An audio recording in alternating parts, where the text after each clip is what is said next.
Andhra Pradesh cabinet కీలక నిర్ణయాలు తీసుకుంది. నూతన మద్యం పాలసీకి ఆమోదం తెలిపింది. భోగాపురం విమానాశ్రయానికి అల్లూరి సీతారామరాజు విమానాశ్రయంగా నామకరణం చేసింది. వాలంటీర్లను సచివాలయాలను వివిధ శాఖల్లో కలపాలని మంత్రివర్గం నిర్ణయించింది. పోలవరం డయాఫ్రమ్ వాల్ పనులను పాత ఏజెన్సీకే ఇవ్వాలని తీర్మానించింది. చట్టసభల్లో బీసీలకు 33% రిజర్వేషన్లు కల్పించాలని మంత్రిమండలి తీర్మానం చేసింది. సుదీర్ఘంగా సాగిన ఏపీ కేబినెట్ సమావేశంలో పలు కీలక అంశాలపై చర్చ జరిగింది. నూతన మద్యం పాలసీకి ఆమోదం తెలిపిన మంత్రివర్గం నాణ్యమైన బ్రాండ్లను అందుబాటులోకి తీసుకురావాలని నిర్ణయించింది. సగటు మద్యం ధర ₹99 అందించనుంది. వాలంటీర్ల వ్యవస్థ పునరుద్ధరణపై కేబినెట్లో చర్చించారు. గతేడాది ఆగస్టులోనే వాలంటీర్ల కాలపరిమితి ముగిసిందని అధికారులు తెలిపారు. ఏడాది క్రితమే వాలంటీర్లను జగన్ తొలగించారని 2023లో వాలంటీర్ల పదవీకాలం ముగిసినా రెన్యువల్ చేయలేదని సీఎం చంద్రబాబు దృష్టికి తీసుకొచ్చారు. వాలంటీర్ వ్యవస్థ పునరుద్ధరణపై మరింత సమాచారం తీసుకోవాలని సీఎం చంద్రబాబు సూచించారు. వాలంటీర్లను సచివాలయాలను వివిధ శాఖల్లో కలిపేలా చర్యలు తీసుకోవాలని తెలిపారు.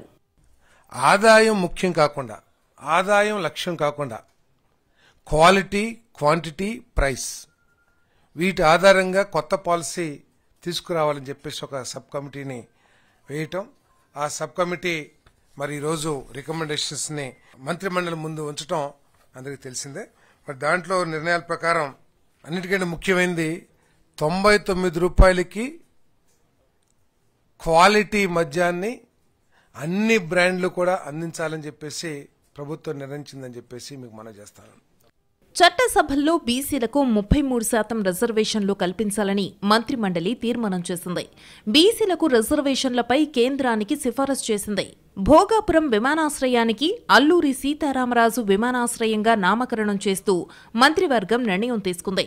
పోలవరం డయాఫ్రమ్ వాల్ నిర్మాణాన్ని సిడబ్ల్యూసీ సూచనలతో పాత ఏజెన్సీకే ఇవ్వాలని నిర్ణయించింది.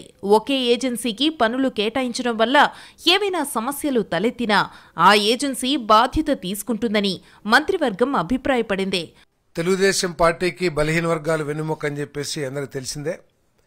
మరి వారికి ఇంకా ఎక్కువగా రాజకీయ అవకాశాలు కల్పించాలి, చట్టసభల్లో కూడా వాళ్ళకి స్థానం కలగాలి, ప్రస్తుతం ఉన్న రాజకీయ పరిస్థితుల్లో వారికి ఎంతో కొంత సహకారం అందించాలి, రిజర్వేషన్ కల్పించాలనే లక్ష్యంతో మరి ఈరోజు మంత్రిమండలి బీసీలకి చట్టసభల్లో 33% రిజర్వేషన్ కల్పించాలని చెప్పేసి కేంద్ర ప్రభుత్వానికి రికమెండ్ చేస్తూ ఈరోజు నిర్ణయం తీసుకుందని చెప్పేసి కూడా మనం చేస్తాను. ఆధార్ తరహాలో విద్యార్థులకు అపార్ గుర్తింపును జారీ చేయాలని, హోంశాఖలో కొత్త కార్పొరేషన్ను ఏర్పాటు చేయాలని తీర్మానించింది. ప్రజారోగ్యానికి ప్రాధాన్యతనిస్తూ స్టెమీ పథకాన్ని ప్రారంభించనుంది ఏపీ సర్కార్.